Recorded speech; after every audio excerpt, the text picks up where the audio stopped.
So before I fully get into my review of Kamen Rider Geats episode 20, I just want to talk about something I missed in episode 19, and that who the Dezastar actually was, because I made a mistake thinking that it was Sparrow because I didn't pay too much attention to the last bit of dialogue near the end of the episode, and that totally slipped by me, and I was under the assumption that Sparrow was the Dezastar. But I was wrong, and a lot of people told me I was wrong, and yeah, I was wrong. I should have paid closer attention, and for that I apologize. But in episode 20, we find out who the Dezastar was, and it is Lopo. Now, I can't really say this took me by surprise because Keiwa proved his innocence in the last game, proving that it wasn't him, so it only came down to Geats, which I was assuming would be Geats because his goal is to be a game master, so why not deceive everyone like the conniving fox he can be sometimes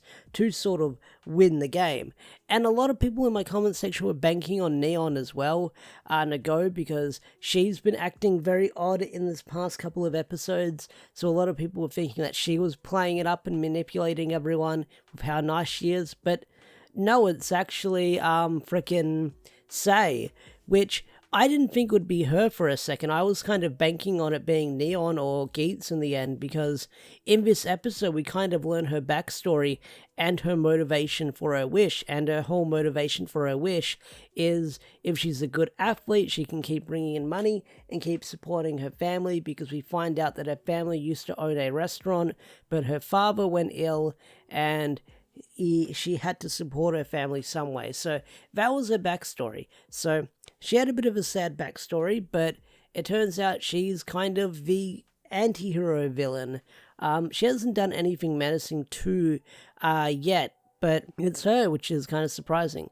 So the whole concept of this episode is the Jyamato delivering fruit to people, and at sunrise the fruit will explode and detonate as a bomb. And the episode starts off with Keiwa's sister getting pineapple delivered, and they ham it up with this silly, dramatic joke saying how she can't put down the weapon, and it makes it seem like she's possessed, but really she's trying to cut a pineapple and she has to cut it by sunset or it's going to expire.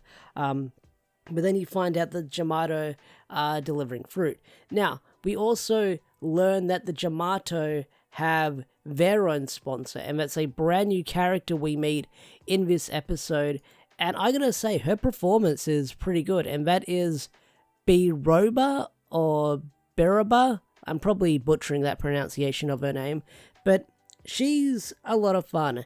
She eats jelly beans, and for some reason, I don't know if they insert the sound effect or the mic is really close, but there's this weird slurping sound effect she makes when she eats the jelly bean. It's kind of weirdly disturbing, how much you can hear it if you've got headphones in.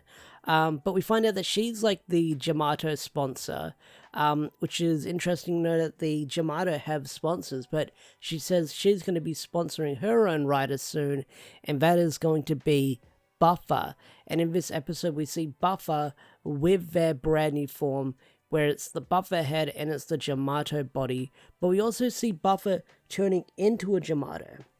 So whether Buffer's going to turn heel and turn fully evil is something we have to wait and find out, because his goal is to crush Kamen Riders, but I honestly don't know how long he's going to turn heel for and fight against our heroes, because I wonder if we're going to have this sort of Jyamato Riders versus Hero Riders in the end in one of the games. You never know, that could be one of the final games, but Buffer turning heel and becoming a Jyamato, I am wondering if he's going to turn to the good side again, but we'll have to wait and see. We'll have to wait and see where the episode goes. But we did get to see some other cool stuff in this episode, like Keiwa using the zombie buckle, and we got to see him use the zombie buckle for the first time, and that was a really cool look. And I did like how he handled it, where he sort of took the buckle from Lopo and began cutting down the door to sort of get inside, and he had this really cool action scene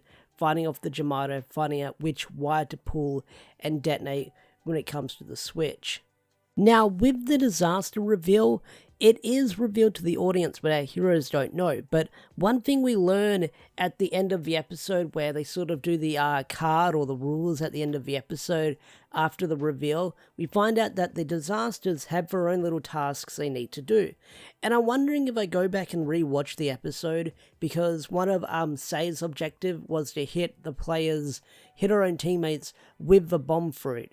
So I'm wondering if I go back and I rewatch the episode, we can see her sort of doing stuff here and there that kind of reveals that she is the Dezastar. I'm wondering if those hints are obvious or they're very well hidden if you watch her actions. But we'll see what happens.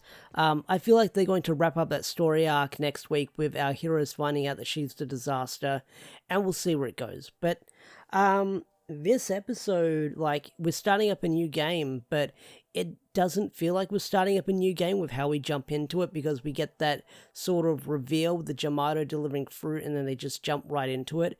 And it's more of a goofier game with everything going on. And I know they're bombs and people are going to get exploded, but I feel like the stakes aren't too seriously high as what they've sort of amped up in the last couple of episodes. I don't know why, but I'm guessing now that we know who the Dezastar is, we don't have to worry about the game too much. We just gotta see if our heroes are gonna find out who the Dezastar is. But the fight between Geats and Jyamato Buffalo was really freaking cool. I really like the fight choreography in that scene. I mean, they have one fight outside, then they take it into the warehouse, and you see some really good action shots with the two characters fighting. So I'm wondering how long they're going to drag on that rivalry for, with Buffer being a Jyamato. But seeing how he's got his own sponsor now, I feel like this is going to last a while throughout the show.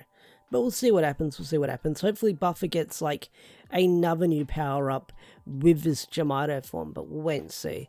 But yeah, this episode, I enjoyed it. I enjoyed it quite a fair bit. I'm curious to see where it's going to go moving forward now that we know who the Dezastar is. And I guess I was wrong with who I thought the Dezastar was last week because I didn't pay attention. But anyway, guys, what did you think of episode 20 of Geats? Love it? Hate it? Tell me in the comment section down below. I'd love to hear your thoughts and opinions. With that said, I'm going to bring this video to a close. If you enjoyed this video, hit that like button, subscribe to the channel if you're new, and I'll see you guys in the next video. Peace out, take care, bye.